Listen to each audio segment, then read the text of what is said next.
This is a 1993 Jeep Wrangler Renegade. By now, all Wranglers from this era have been turned into off-roaders and heavily modified, or they've been consumed by rust, or sidelined with some engine issue that took them off the road, or they've just been crashed. But not this one. This is a time capsule, a 93 Wrangler with only 25,000 original miles. And today I'm going to take you on a tour of it and show you what it would have been like if you had bought a brand new Jeep Wrangler 25 years ago. This Wrangler comes to me from Motor Cars of the Main Line, a dealership here in the Philadelphia suburbs with a seemingly unending inventory of interesting and unusual cars. This is certainly one of the most interesting, simply because nobody bought these Wranglers to preserve. They bought them to drive and off-road, and they used them up, and so there are virtually none left in this condition. So today I'm going to take you on a tour of the 93 Wrangler, and I'm going to show you what it would have been like to walk into a Jeep dealer 25 years ago and buy one of these things new. Which is interesting because I recently reviewed the all-new redesigned 2018 Wrangler, and it'll be interesting to see just how far this thing has come. Anyway, I'm going to show you all of the quirks and features, like always, and then I'm going to get it out on the road and see how this thing drives, and then I'm going to give it a Doug score. And for more of my thoughts on the Wrangler experience, click the link below to visit autotrader.com/oversteer. On Oversteer, I've also compiled a list of the most insane Wrangler builds currently listed for sale on AutoTrader. First, a quick overview. Now, this is a YJ Wrangler. That's what the enthusiasts called it. It was the Wrangler that was sold from 1987 to 1995, and it was the first Wrangler model that Jeep actually called the Wrangler. Before that, it was called the CJ for civilian Jeep, following the military Jeeps of the 1940s. Now, this is a Wrangler Renegade, which was an optional appearance package. The normal Wrangler of the time period looked like this, and that's the look you normally associate with the Wrangler, but the Renegade was a little bit different. It had sort of a more modern, sporty appearance with different fender flares both in front and in back, and different wheels and a couple of other upgrades. And it also had the larger engine that was available in the Wrangler at the time. The Renegade package was available for only a few years in the early 1990s, and it was an option, and Jeep didn't install it themselves. Jeep would send completed Wranglers to a company called ASC, who would install those Renegade things, and then they would send them to the dealerships. Now, the Renegade package was $4,300 extra when they offered it in the early 1990s, which may not seem like a lot by today's standards, but it's a ton when you consider that the Wrangler's base price at the time was $11,500. So basically, the Renegade package added 40% to the base price of the vehicle. Imagine in a Wrangler today, it starts at about $27,000. Imagine paying 11 grand for some fender flares. Now, that Renegade package is the first quirk of this vehicle, and it is quite a quirk. Like I mentioned, it was an expensive option that really changed the appearance of this vehicle. The biggest change is the fenders, and specifically the front fender. Here's the front fender in this vehicle, and here's what it looked like in a normal Wrangler. Now, you can see where the front fender was bolted on by ASC to change the look of this car, and it made some changes in the front, including the placement of the fog light, which is different in the Renegade models. The Renegade also included a different rear fender. Here's the Renegade's rear fender and the normal Wrangler's rear fender. But it didn't stop with the fenders. There are quite a few other changes in this vehicle too. For example, because the fenders are wider, they had to put something in this spot, and so there is a side step here. And yes, it can support your entire weight, although I find that a bit odd because this thing isn't very high off the ground. You don't need the side step to climb in. There were also graphics. Every Renegade model got these very 90s looking graphics to let people know you were a Renegade. The wheels are different from the standard Wrangler. You also had a painted front bumper and a painted rear bumper. Now, the first thing you notice when you climb inside this car is just how simple and basic and bare bones everything is. It's a lot different from modern Wranglers, which have added a lot of luxuries and features over the years. Everything in this car is as basic as possible. For example, this car doesn't have electronic chimes, ding, ding, like in your car. Instead, if you open the door with the key in the ignition, this happens.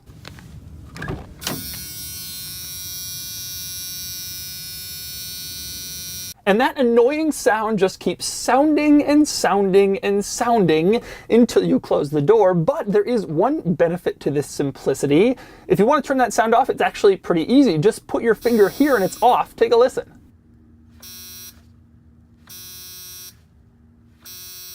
Modern cars have all sorts of sensors to detect when the door is open and when you've left your proximity key in the car, but this thing, it's just a simple little button in the door jamb, and of course when the door closes, it pushes that button in, and that's what ultimately turns off the annoying noise. And speaking of opening the doors, in the 93 Wrangler, you can only open the doors this far. Although it's actually pretty easy if you want to open it more. All you have to do is just undo this little loop around the door, and that strap is the only thing that stops the door at a certain place. With the strap off, you could just open it as far as you want to your heart's content. It really is that simple. When you get into the middle of the floor of the interior, you will notice that there's no center console in here. Instead, the gear lever is sticking out of a giant plate. Just a black metal plate stuck in the floor, off center, of course, and you can see the screws holding the plate in place. So if you don't like the plate, I guess you could always unscrew the screws and remove it. Next up, moving higher up in the interior, one of my biggest complaints with modern Chrysler vehicles is that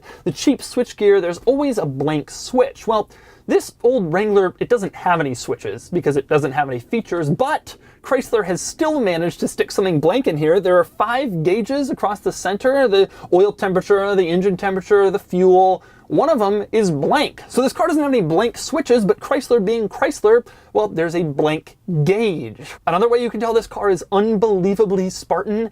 How about the fact that there are no climate vents anywhere in the middle of the dashboard? There are only 2 types of climate vents. They blow on the windshield and they blow on the floor. So if you get in this car on a very cold day like today, you turn it on, you want heat blowing on your face, you can't get it. All you can do is you get heat blowing on your feet and your shoes. That's it. Next up, for more proof that this is just a basic stripped down Wrangler, very different from the models of today, just take a look at everything in the interior that is exposed. It is almost unbelievable just how much stuff is out in the open for you to see. Every modern car covers all that stuff so you can't see it. And frankly, even in 1993 when this thing was new, virtually every car back then covered all that stuff too. But the Wrangler was the Wrangler. You were buying a cheap bare bones Jeep, you knew what you were getting into, and so you were okay with all that stuff being exposed. But it's unthinkable today, even in the modern Wrangler. Also unthinkable today is the glove box situation in this vehicle. You have 2 glove boxes, which is nice and practical, but one of them is completely open and it's integrated with the grab handle that you grab onto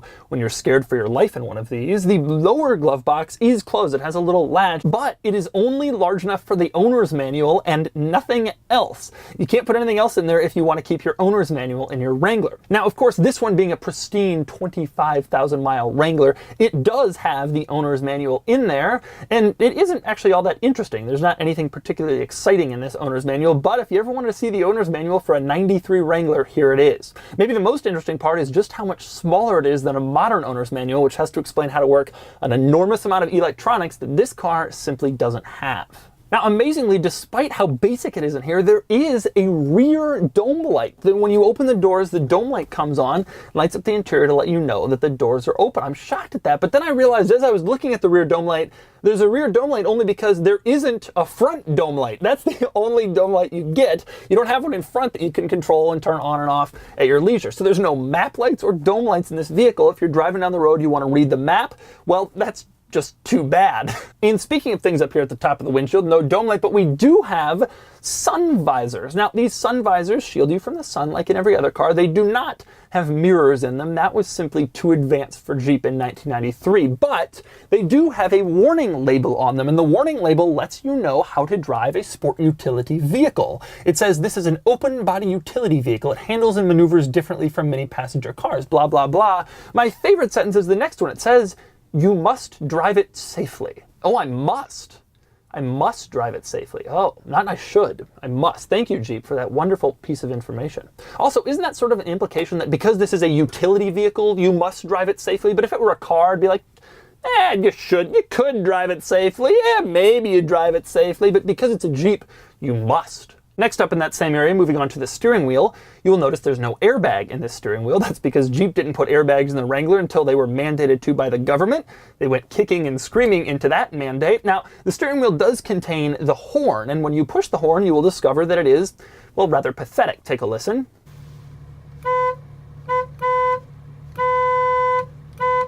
Also interesting is the hazard light control. It's one of the strangest I've seen. It's this little circle on the side of the steering wheel, and it has the little triangle on it for hazard lights, and then around the edge of it, it has a bunch of those little triangles to let you really know it was the hazard lights. Anyway, push it and the hazard lights come on.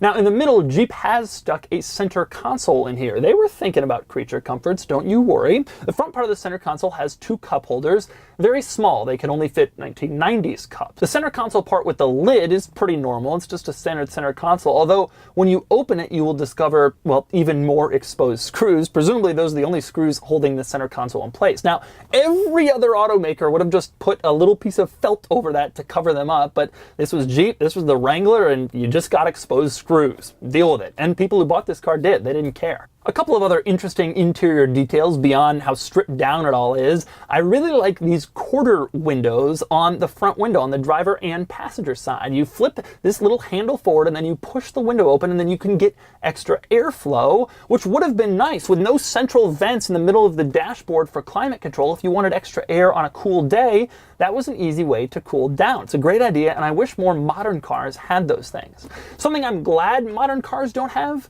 4 pedals. Because this car has a foot-mounted parking brake, it is the parking brake pedal directly next to the clutch pedal. And just note to automakers thinking about this, that's always a terrible idea. If you're driving this car for the first time, you probably won't mistake the clutch for the parking brake, but if you did, it wouldn't be good. Now, one interesting thing in this car that I gotta give Chrysler some credit for, it's kind of ingenious, is the light switch. Here's how it works.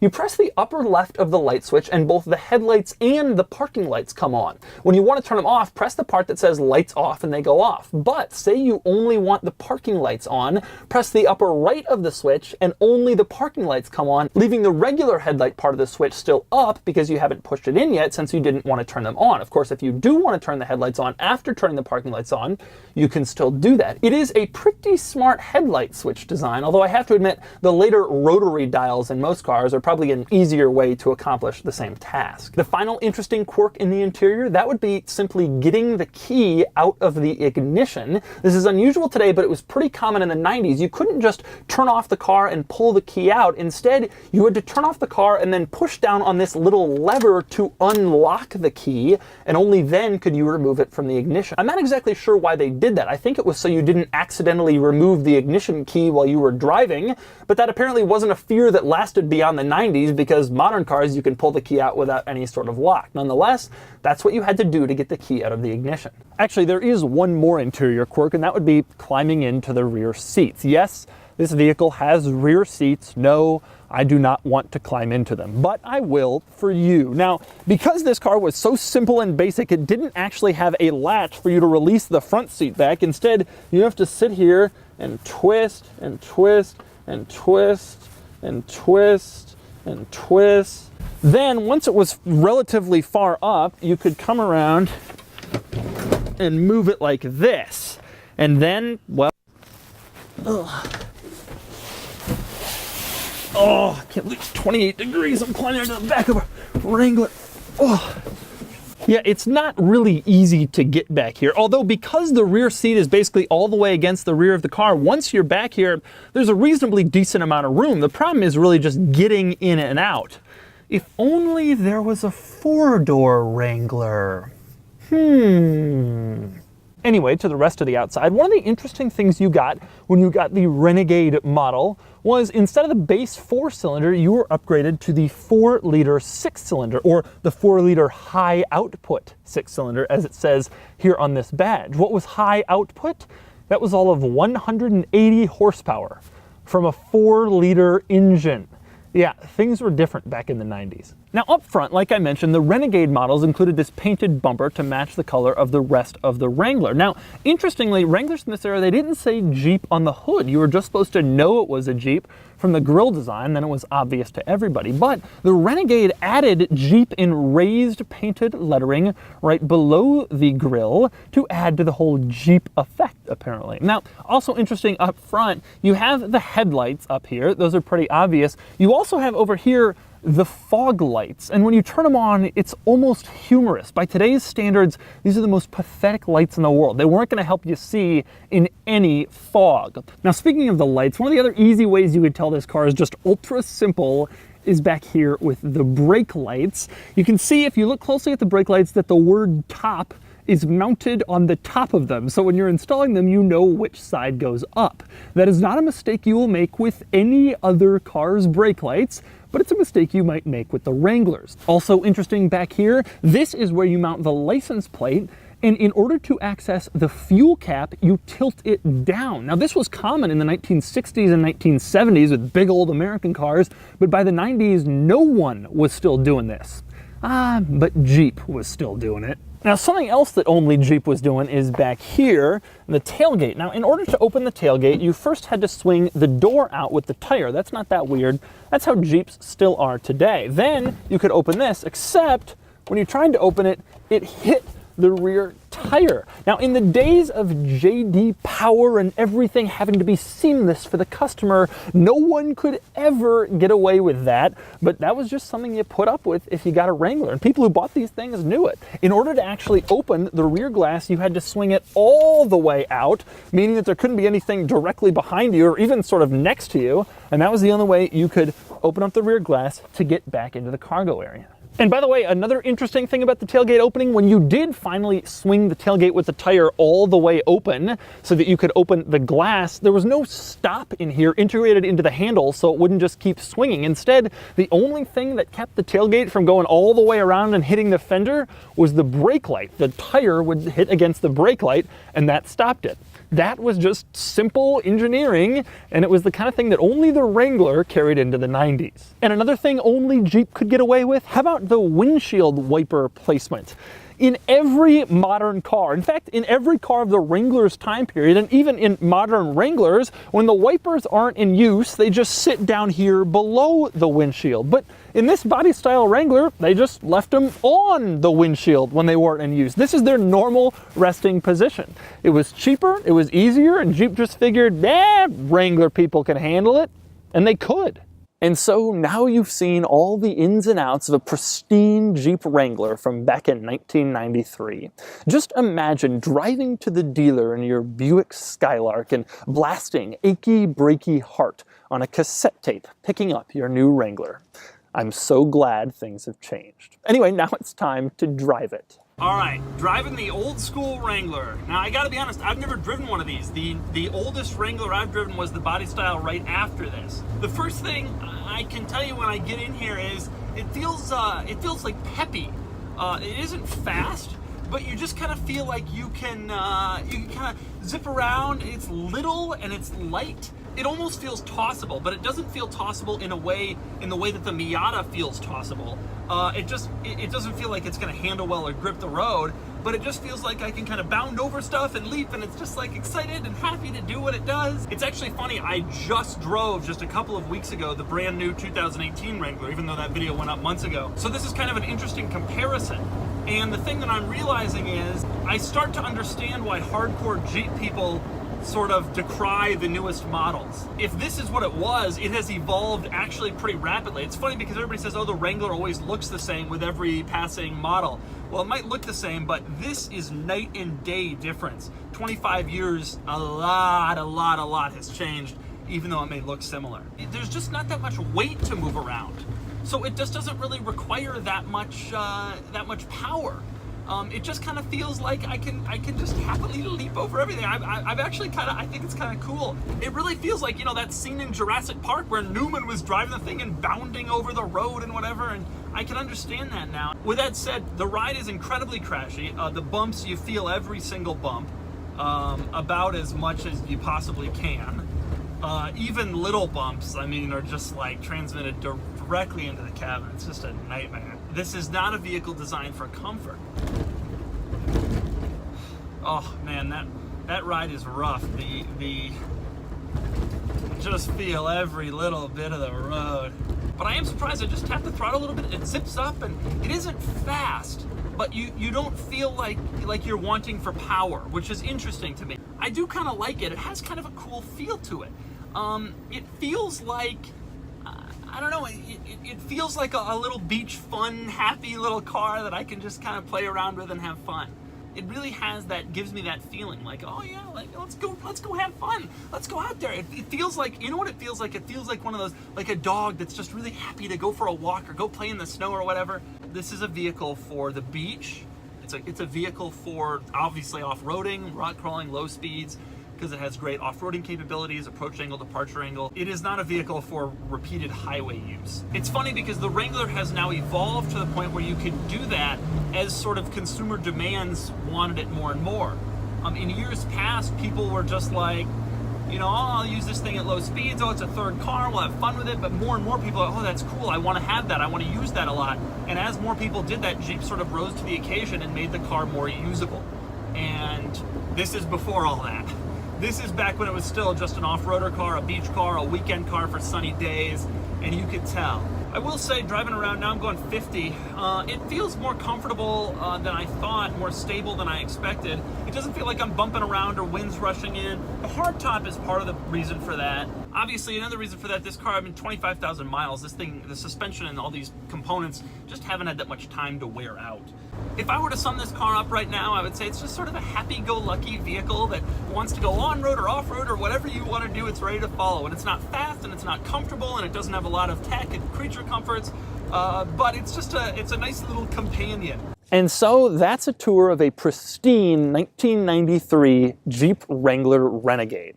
There are so few of these out there left in stock factory condition, it's almost hard to imagine the YJ Wrangler ever existed without giant mud tires and steel bumpers. But this is what it was like back then. And if you ever wanted to know what the Wrangler was like before it added 2 extra doors and got heated seats and a navigation system and a blind spot monitor, well, this is it. And now it's time to give it a Doug score. Starting with the weekend categories and styling, this Wrangler looks fine, not especially a standout. I never really loved the look of the Renegade with the odd fenders. It gets a 5 out of 10. Acceleration is decent for what it is, but slower than 7 seconds 0 to 60, which means that it gets a 1 out of 10 on the Doug score acceleration scale. Handling is nice and direct, but this is no sports car and it gets a 3 out of 10. Cool factor is decent, especially in this condition and this well preserved, and it gets a 6 out of 10. Finally, there's importance. They made zillions of these, and I just can't give it more than a 4 out of 10, bringing the total weekend score to 19 out of 50 and further proving the need for a fun factor score that takes into account more than just speed and handling. I promise I'll add it soon. Next up are the daily categories. Starting with features, this Wrangler is about as basic as you can imagine. It gets a 2 out of 10. Comfort is fine for what it is, but it's not excessively comfortable by any means, and it gets a 3 out of 10. Quality is a mixed bag. The interior is atrociously cheap and basic, but the 4-liter 6-cylinder is known for durability and cheap fixing when it does break. Combine them and it gets a 6 out of 10. Practicality is okay. It has 4 decent-sized seats, a cargo area, and good off-road capabilities, but this is a small car that can't carry much, and rear seat access is really restricted, so it gets a 4 out of 10. Finally, there's value. These are surprisingly cheap to buy, they're lots of fun, and they're distinctive, and they're not losing a penny in value. I'm giving it an 8 out of 10 for a total daily score of 23 out of 50. Add it all up, and the total Doug score is 42 out of 100, which places it near the bottom of the pack, but here it is next to some relevant competitors. It ties the Isuzu V-Cross. The V-Cross would win if its styling score was just a little better, but the Renegade loses to the new Wrangler. They have about the same weekend score, but the latest model is just a lot better day to day.